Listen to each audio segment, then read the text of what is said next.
നമസ്കാരം. എല്ലാവർക്കും കുമാർ കണക്കിന്റെ പുതിയൊരു അധ്യായത്തിലേക്ക് ഹൃദ്യമായ സ്വാഗതം. 2025 ഒരുപാട് ഗ്രഹമാറ്റങ്ങളാണ് സംഭവിക്കാൻ പോകുന്നത്. വർഷങ്ങൾക്ക് ശേഷമാണ് ഈ ഒരു അപൂർവമായ ഗ്രഹമാറ്റങ്ങൾ സംഭവിക്കുന്നത്. ഈ ഗ്രഹമാറ്റം വഴി 3 രാശിക്കാർക്കാണ് ജീവിതത്തിൽ വളരെയധികം മാറ്റങ്ങൾ ഉണ്ടാകാൻ പോകുന്നത്. അങ്ങനെയുള്ള ഒരു രാശിയാണ് തുലാം രാശി എന്ന് പറയുന്നത്. ചിത്തിര, ചോതി, വിശാഖം ചേർന്ന തുലാം രാശിക്കാരുടെ ജീവിതത്തിൽ വളരെയധികം മാറ്റങ്ങളാണ് വരാൻ പോകുന്നത്. അതായത് പോസിറ്റീവായിട്ടുള്ള വളരെയധികം മാറ്റങ്ങളാണ് വരാൻ പോകുന്നത്. വളരെ അപൂർവമായിട്ട് മാത്രമേ 4 ഗ്രഹമാറ്റങ്ങളും അനുകൂലമായി വരാറുള്ളൂ. അങ്ങനെയുള്ള രാശിക്കാർ കൂടിയാണ് തുലാം രാശിക്കാരെന്ന് പറയുന്നത്. ഇവരുടെ ഈ മാർച്ച് 29 സംഭവിച്ച, അതായത് ഏകദേശം 30 വർഷത്തിന് ശേഷം ഉണ്ടായ ആ ഒരു ശനിമാറ്റം, കുംഭം രാശിയിൽ നിന്ന് മീനം രാശിയിലേക്ക് മാറിയിരിക്കുന്ന ശനി വളരെയധികം അനുകൂല അവസ്ഥയിലേക്കാണ് മാറിയിരിക്കുന്നത്. കാരണം കഴിഞ്ഞ 2.5 വർഷക്കാലമായിട്ട് വളരെയധികം ദുരിതം വിതച്ചിരുന്ന ശനി, 5ാം ഭാവത്ത് നിന്നിരുന്ന ആ ശനി 6ാം ഭാവത്തിലേക്കാണ് മാറിയിരിക്കുന്നത്. ശനിക്ക് 3, 6, 11 ഭാവങ്ങൾ വളരെ പ്രിയപ്പെട്ടതാണ്. അല്ലെങ്കിൽ ശനി ഏറ്റവും കൂടുതൽ ഫലം നൽകുന്ന സ്ഥാനങ്ങളാണ് ഈ 3 സ്ഥാനങ്ങൾ. അതിൽ ശ്രേയസ്കരമായ ഒരു സ്ഥാനം തന്നെയാണ് 6ാം ഭാവം എന്ന് പറയുന്നത്. അതുകൊണ്ട് തന്നെ 6ാം ഭാവത്തിലേക്ക് എത്തിച്ചേർന്നിരിക്കുന്ന ഈ ശനി തുലാം രാശിക്കാരുടെ ജീവിതത്തിൽ മാറ്റങ്ങൾ കൊണ്ടുവന്ന് തുടങ്ങിയിട്ടുണ്ടാവാം.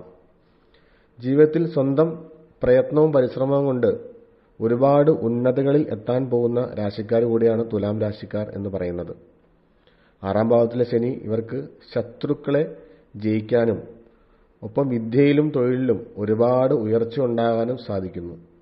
ഇവർക്ക് മൾട്ടിപ്പിൾ സോഴ്സിലൂടെ പണം വന്നു ചേരുന്നതാണ്. ദീർഘനാളുകളായിട്ടുണ്ടായിരുന്ന എല്ലാ തടസ്സങ്ങളും മാറി ജീവിതത്തിൽ സമ്പത്തും സമൃദ്ധിയും ഐശ്വര്യം വരാൻ പോകുന്ന കാലഘട്ടമാണ് ഈ ശനിമാറ്റം മൂലം ഉണ്ടായിരിക്കുന്നത്.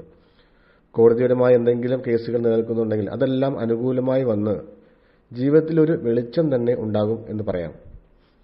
കൂടാതെ മെയ് 14 സംഭവിക്കാൻ പോകുന്ന വ്യാഴമാറ്റവും ഇവർക്ക് വളരെയധികം അനുകൂലമാണ്. കാരണം വ്യാഴത്തിന്റെ 2, 5, 7, 9, 11 ഭാവങ്ങൾ വളരെയധികം ശ്രേയസ്കരമായ ഭാവങ്ങളാണ്. ഇവിടെ തുലാം രാശിക്കാരെ സംബന്ധിച്ചിടത്തോളം ഈ വ്യാഴമാറ്റം സംഭവിക്കുന്നത് 9ാം ഭാവത്തിലേക്കാണ്. അതായത് 8ാം ഭാവത്തിൽ ദുരിതം വിതച്ചിരുന്ന ആ ഒരു വ്യാഴം 9ാം ഭാവത്തിലേക്ക് മാറുമ്പോൾ തീർച്ചയായും ഭാഗ്യ അനുഭവങ്ങളാണ് നിങ്ങൾക്ക് വരാൻ പോകുന്നത്.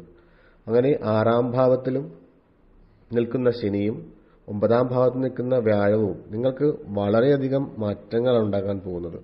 കൂടാതെ 6ാം ഭാവത്തിൽ നിൽക്കുന്ന ശനി നിങ്ങൾക്ക് 8, 12, 3 ഭാവങ്ങൾ, നിങ്ങളുടെ 8, 12, 3 ഭാവങ്ങളെ കൂടി സ്വാധീനിക്കുന്നുണ്ട്. അതുകൊണ്ട് തന്നെ ആരോഗ്യസ്ഥാനത്ത് നിങ്ങൾക്ക് വളരെയധികം നല്ല ഫലങ്ങൾ ലഭിക്കും. ദീർഘനാളായിട്ടുണ്ടായിരുന്ന അസുഖങ്ങളൊക്കെ മാറിപ്പോകുന്നതാണ്. കൂടാതെ 12ാം ഭാവം ചെലവിനെ സൂചിപ്പിക്കുന്ന ഭാവത്തിൽ നിൽക്കുന്ന ആ ദൃഷ്ടി നിങ്ങളുടെ ചെലവുകൾ കുറയ്ക്കുന്നതിന് സഹായിക്കും. ഒപ്പം നിങ്ങളുടെ സഹോദരങ്ങൾക്കും കുടുംബാംഗങ്ങൾക്കുമെല്ലാം നല്ല ഐശ്വര്യം ഉണ്ടാകാൻ പോകുന്ന കാലഘട്ടം തന്നെയാണ്. ഇനി മെയ് 18 ഉണ്ടാകാൻ പോകുന്ന രാഹുവിന്റെയും കേതുവിന്റെയും മാറ്റവും വളരെ അനുകൂലമാണ്. രാഹു 5ാം ഭാവത്തിലേക്കാണ് മാറുന്നത്. 5ാം ഭാവത്തിലേക്ക് മാറുന്ന രാഹു തീർച്ചയായും നല്ല ഫലങ്ങളായിരിക്കും നിങ്ങൾക്ക് നൽകുന്നത്. കേതു 11ാം ഭാവമാണ്. 11ാം ഭാവം എന്ന് പറയുന്നത് ലാഭസ്ഥാനമാണ്.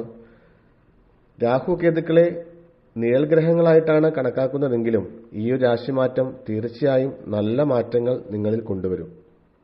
കാരണം രാഹുവും കേതുവും ഒരു രാശിയിൽ 1.5 വർഷക്കാലമാണ് നിൽക്കുന്നത്.